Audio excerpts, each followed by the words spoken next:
મહત્વના સમાચાર ગોવાના મુખ્યમંત્રી પ્રમોદ સાવંત બની શકે છે તેવી જાણકારી સૂત્રો દ્વારા પ્રાપ્ત થઈ રહી છે। આજે રાત્રે શપથ ગ્રહણ સમારોહ પણ યોજાઈ શકે છે। ગોવા વિધાનસભાના અધ્યક્ષ છે પ્રમોદ સાવંત। સુધીન ધવલીકર વિજય સરદેસાઈ બની શકે છે ડેપ્યુટી સીએમ।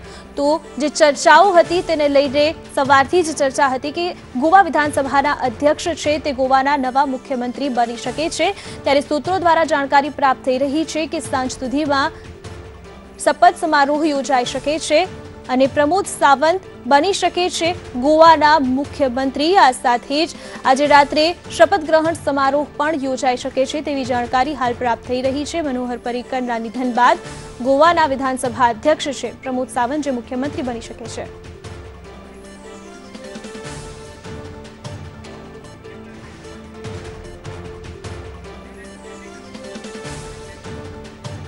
તો ગઈકાલે જે રીતે મનોહર પારીકરનું નિધન થઈ ગયું હતું અને ત્યારબાદ સૌથી મોટો સવાલ એ હતો કે હવે ગોવાના મુખ્યમંત્રી કોણ બનશે અને તેને લઈને એક ચર્ચા પણ હતી કે ગોવા વિધાનસભાના અધ્યક્ષ જે પ્રમોદ સાવંત છે તે ગોવાના નવા મુખ્યમંત્રી બની શકે છે।